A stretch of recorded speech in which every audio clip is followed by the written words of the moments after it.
Shalom, selamat malam Bapak Ibu Saudara yang dikasihi Tuhan Yesus Kristus. Selamat berjumpa dalam renungan pada malam hari ini. Doa dan harapan saya saudara semua ada dalam keadaan yang baik, sehat, selalu bersemangat, penuh sukacita dan berlimpah berkat Tuhan. Sebelum kita mendengarkan renungan firman Tuhan, mari kita siapkan hati dan berdoa. Bapa yang maha baik, Bapa yang selalu mengasihi kami, Bapa, dalam nama Tuhan Yesus Kristus, kami bersyukur kepadamu karena berkat-Mu, tuntunan-Mu, penyertaan-Mu di sepanjang hari ini. Kalau bukan karena Tuhan, kami tidak mampu. Kuasa kebaikan-Mu yang telah memampukan kami. Saat ini kami mau mendengar sabda firman-Mu. Jamahlah hati kami supaya kami mengerti dan taat pada kehendak-Mu. Dalam nama Tuhan Yesus kami berdoa. Haleluya. Amin. Saudara yang dikasihi Tuhan, ayat renungan kita pada saat ini terdapat dalam Keluaran 13 ayat 21. Tertulis demikian. Tuhan berjalan di depan mereka pada siang hari dalam tiang awan untuk menuntun mereka di jalan, dan pada waktu malam dalam tiang api untuk menerangi mereka, sehingga mereka dapat berjalan siang dan malam. Saudara yang dikasihi Tuhan, kita mungkin tidak tahu arah di depan, tapi selama kita punya Tuhan yang memimpin, kita pasti tidak akan salah jalan. Ketika bangsa Israel keluar dari perbudakan di Mesir, mereka harus menyeberang melalui Laut Teberau, tapi kuasa Tuhan menolong mereka dengan ajaib. Namun setelah sampai di seberang, mereka diperhadapkan dengan padang gurun yang luas. Sejauh mata memandang, penampakan yang ada kurang lebih sama, dan mereka pada umumnya tidak tahu arah kemana dan di mana tanah perjanjian yang harus mereka tuju. Tidak ada kompas pada saat itu, juga tidak ada Google Maps, tidak ada aplikasi peta yang dapat mereka gunakan, karena masih jadul. Tapi jadul bukan berarti tidak bisa. Tidak ada teknologi bukan berarti mereka terhalang untuk sampai tujuan. Tuhan punya cara untuk menuntun mereka dengan kuasa-Nya. Dalam Keluaran 13 ayat 21 ini kita baca, Tuhan berjalan di depan mereka pada siang hari dalam tiang awan untuk menuntun mereka di jalan, dan pada waktu malam dalam tiang api untuk menerangi mereka, sehingga mereka dapat berjalan siang dan malam. Tuhan menunjukkan eksistensinya dengan keberadaan tiang awan dan tiang api. Hal ini tentu sangat mengagetkan di awal dan juga sangat menakjubkan bagi bangsa Israel. Hal yang pertama kali dan satu-satunya yang terjadi dalam kehidupan mereka, bahkan satu-satunya terjadi di sepanjang sejarah manusia, mereka alami. Bahkan mereka alami itu bukan cuma satu hari saja, bukan satu minggu, tapi selama 40 tahun pengembaraan di padang gurun, tiang awan dan tiang api itu selalu ada. Artinya adalah bahwa Tuhan selalu beserta dan memimpin mereka. Nanti setelah mereka tiba di Kanaan, barulah tiang awan dan tiang api itu menghilang. Tapi ini tidak berarti bahwa eksistensi dan penyertaan Tuhan menghilang dari mereka. Tuhan tetap menyertai, Tuhan tetap memimpin, tapi dalam bentuk dan pengalaman yang berbeda. Kita perhatikan bahwa Tuhan berjalan di depan mereka dengan tiang awan di siang hari dan tiang api di malam hari untuk menuntun mereka sehingga mereka dapat berjalan siang dan malam. Keberadaan tiang awan dan tiang api ini bukan hanya menuntun saja, tapi juga melindungi mereka dari terik matahari dan juga dari suhu dingin di malam hari.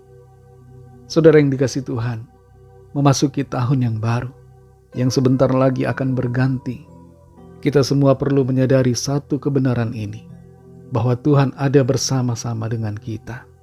Ia Immanuel, beserta kita, dan berjalan di depan kita untuk menuntun saudara dan saya. Dia ada di depan untuk membawa kita pada rencananya.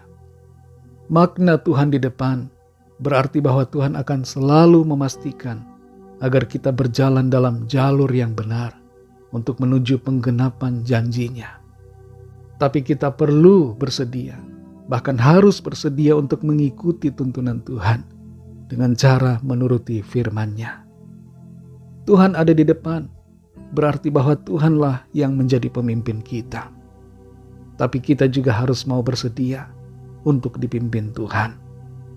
Kalau selama ini kita cenderung menyimpang dari tuntunan Tuhan, selalu ingin melakukan keinginan sendiri, bahkan suka memaksakan kehendak dan rencana sendiri, mari masuki tahun baru dengan sikap yang baru, yaitu berserah penuh pada tuntunan Tuhan.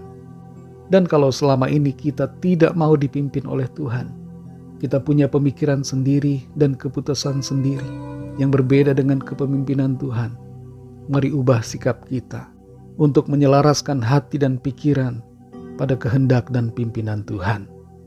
Percayalah kepada Tuhan dengan segenap hati kita, dan jangan bersandar pada pikiran kita sendiri, agar kita masuk kepada penggenapan janji dan rencana Tuhan yang baik dan sempurna. Mari kita berdoa. Bapa Sorgawi, Bapa dalam nama Tuhan Yesus Kristus, kami bersyukur untuk berkat kemurahan Tuhan. Kami bersyukur untuk firman Tuhan yang kami sudah dengar pada saat ini. Kami menyadari bahwa Tuhan selalu memimpin jalan kami. Engkau mau memastikan kami berada dalam jalur rencana-Mu, tidak menyimpang ke kiri atau ke kanan, tidak berbelok ataupun berbalik arah, berlawanan dengan kehendak Tuhan. Tolong kami Tuhan, supaya kami setia, taat, tunduk, berserah kepada kepemimpinan Tuhan. Kami akui terkadang kami tergoda untuk mengikuti pikiran kami sendiri, tergoda untuk mengikuti yang lain. Ampuni kami Tuhan, tolong kami, mampukan kami untuk berjalan seturut dengan pimpinan-Mu, seturut dengan firman-Mu. Kami sadari firman-Mu dan kepemimpinan-Mu Tuhan yang terbaik. Tuhan mau membawa kami pada kebaikan. Tuhan mau membawa kami masuk kepada penggenapan janji-Mu. Terima kasih Tuhan, kami bersyukur. Bersyukur untuk kepastian di dalam Tuhan. Kami mau berjalan menuruti pimpinan-Mu, menuruti firman-Mu, dan tidak mau menyimpang dari kebenaran-Mu. Terima kasih Tuhan. Berkatilah kami di sepanjang malam ini. Lindungi kami dengan kuat kuasa-Mu. Bangunkan kembali besok pagi dengan kekuatan baru. Kami bawa kepadamu setiap pergumulan kami masing-masing, agar Tuhan melawat setiap kami dan menyatakan kuasa, mujizat pertolongan-Mu bagi kami. Ada kesembuhan, ada pemulihan, ada kelepasan, ada kemenangan, ada jalan keluar yang ajaib yang Tuhan kerjakan di hidup kami. Berkatilah Tuhan bangsa dan negara kami Indonesia, juga semua bangsa di dunia ini. Berikan keamanan, kedamaian, dan kesejahteraan. Dan lawatlah jamah setiap hati, agar setiap orang dari segala bangsa percaya kepadamu dan terima anugerah keselamatan. Terima kasih Bapa, dalam nama-Mu yang kudus, nama Tuhan Yesus Kristus, kami sudah berdoa dan mengucap syukur. Haleluya. Terimalah berkat Tuhan. Tuhan memberkati engkau dan melindungi engkau. Tuhan menyinari engkau dengan wajah-Nya dan memberikan kasih karunia. Tuhan menghadapkan wajah-Nya kepadamu dan memberikan damai sejahtera. Berkat anugerah dari Bapa Surgawi, kasih karunia dari Tuhan Yesus Kristus, dalam persekutuan dan penghiburan Roh Kudus, menyertai kita semua, sekarang ini dan sampai selama-lamanya. Dalam berkat nama Tuhan Yesus Kristus, haleluya, amin. Puji Tuhan, saudara yang dikasihi Tuhan, saya percaya firman Tuhan menjadi berkat dan kekuatan buat saudara semua, dan Roh Kudus akan menolong saudara untuk lebih lagi memahami kebenaran firman Tuhan. Tuhan Yesus memberkati saudara semua. Sampai jumpa dalam renungan yang berikutnya. Haleluya.